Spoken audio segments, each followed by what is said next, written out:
After half a century, NASA is returning to the moon. This time, they intend to make it a permanent stay, even before Neil Armstrong uttered his iconic phrase, "That's one small step for man, one giant leap for mankind." People have imagined what a moon base could be like for ages. The idea of huge domes has sparked the imaginations of scientists for generations and led to successful moon landings in the 1960s and 1970s. However, the momentum halted after that. There were no more trips to the moon for over half a century. But now, in 2024, we're gearing up to return with the Artemis missions, the most powerful rocket ever made, a lunar gateway acting as a spaceport for travelers. Think of it as a space taxi, bringing people down to the lunar surface, leading to the Artemis base camp, our permanent home on the moon. Throughout history, humans have gazed at the moon and wondered what it's like up there. Within this decade, humans will be living there as if it's another country on Earth. It's mind-blowing. These plans are very ambitious, and NASA has many challenges to overcome to stick to the schedule. The Artemis program can be divided into three main challenges: the spacecraft, the gateway, and the moon base. Regarding the spacecraft, the question is how to safely transport people to the moon and back without breaking the bank. This system comprises two main parts: the SLS rocket, a massive orange rocket, and the Orion spacecraft. The SLS rocket is the largest and most powerful rocket ever built, towering nearly 100 meters tall and weighing over 2,600 tons when fueled. With this combination, the Orion spacecraft will travel farther than any human-made vehicle has gone before. As for Orion, this spacecraft is a leap forward in human exploration. It's designed to take astronauts farther than ever before, with plans to reach the moon and eventually Mars. The launch abort system at the top ensures safety by propelling Orion away from the rocket in case of an emergency. The crew module can carry up to 4 astronauts to the moon and beyond. But how will they land and return safely? That's where the Gateway program comes in. Gateway will be humanity's first space station orbiting the moon. Similar to the ISS, it will serve as a hub for rockets from various countries to dock and drop off crew. While some astronauts will live and work on the Gateway, its main purpose is to facilitate missions to the lunar surface. NASA has teamed up with SpaceX and other companies to ensure timely construction. Now that astronauts are aboard the Gateway ship, what's next? Enter the Lunar Landing System. This will transport astronauts from the Gateway to the lunar surface and back. Once on the moon, the question arises: where will they stay?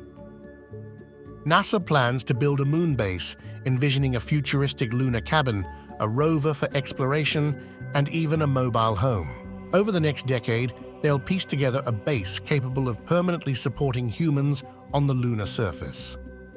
The Apollo missions in the 60s and 70s aimed for the moon's equator, but the moon base will be at the South Pole, uncharted territory for us.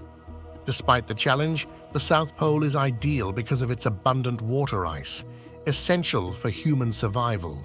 Plus, it receives constant sunlight, perfect for solar power. Building a moon base will serve as a trial for future Mars missions.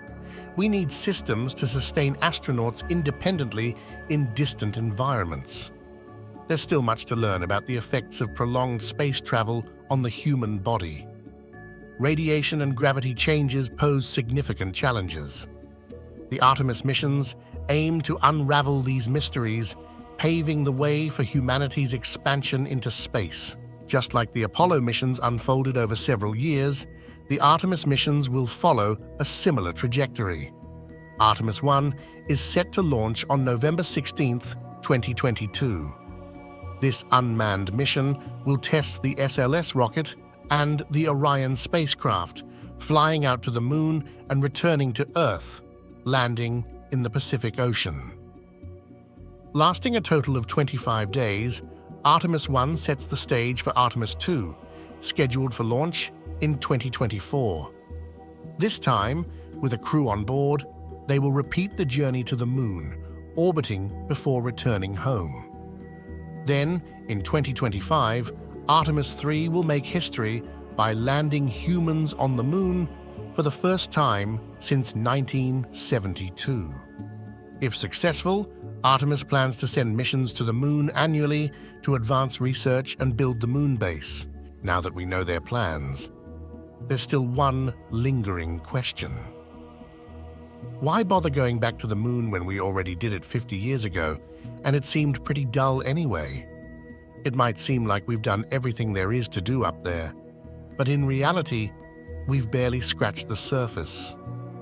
Focusing on the journey to the moon's south pole will unlock a treasure trove of knowledge about the moon's evolution and Earth's history. For NASA, it's about fully exploring the moon and uncovering all the secrets it holds. NASA also predicts significant economic benefits from returning to the moon. But perhaps most importantly, these missions serve as a source of inspiration for the next generation. In a world filled with division and challenges like wars, climate change, and politics, having a unifying goal like space exploration could bring humanity together in a meaningful way. We've witnessed how a single event can shift our perspective. Over 50 years ago, 3 astronauts embarked on a historic journey to the moon.